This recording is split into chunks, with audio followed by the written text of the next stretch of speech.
8:30টার দিকে একজন পেশেন্ট আসে, তো ফিভার কমপ্লেন নিয়ে এসেছিল। তো ডক্টর অ্যাডভাইসমেন্ট ইনজেকশন আর স্যালাইন দেওয়ার জন্য আমি গেছিলাম। তো চ্যানেল করার সময় পেশেন্টটা মানে আমার গায়ে হাত দেয় এবং খুব প্রাইভেট পার্টে হাত দেয় এবং গালিগালাজও করছিল। এটাই কমপ্লেন। ওরকমভাবে তো পেশেন্ট কারো গায়ে হাত দিতে পারে না, স্পেশালি স্টাফের উপরে।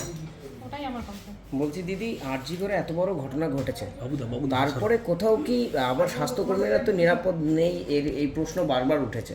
তো আবার যে এই ঘটনা, কোথাও কি নিরাপত্তাহীনতায় ভুগছেন? অবশ্যই নিরাপত্তাহীনতা, কারণ নাইট শিফটে তো আমাকে কাজ করতেই হবে। এমন তো নয় যে আমি কাজ থেকে বসে থাকবো কাজ না করে, কাজ করতেই হবে। তো সেখানে যদি এই প্রবলেমগুলো হয় তাহলে তো সিকিউরিটি বাড়াতেই হবে না। আপাতত আমি সবাইকে জানিয়েছি, এফআইআরও করেছি, পুলিশকে কমপ্লেন করেছি, আর সবাইকে জানানো হয়েছে। আমার অথরিটিকে, সিনিয়রদেরকে, ওনারাও এসেছিলেন, ওরা এসে কথা বলে গেছেন পুলিশের সাথে। আর কালকে সকালে তাও সবাই আসবে এই ব্যাপারে একটু মিটিং করার জন্য।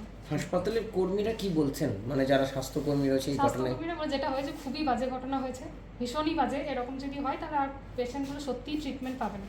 আপনারা কি কাজ থেকে বিরত থাকবেন না কাজ চালিয়ে যাবেন? কাজ থেকে আপাতত এখন নিচ্ছি না, কিন্তু কালকে সকালে সবাই আসবেন, মিটিং হবে, তারপরে হয়তো আমরা নিতে পারি কর্মবিরতি। আপনি একটু বলছেন বাড়ির লোক এসে কি হয়েছিল ব্যাপারটা?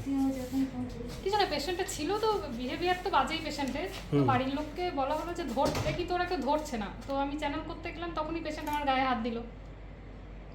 বাড়ির লোকের সামনেই ঘটনা ঘটেছে? প্রচুর বাড়ির লোক ছিল, বাড়ির লোকের সামনে, ইভেন ওনার ওয়াইফও ছিল।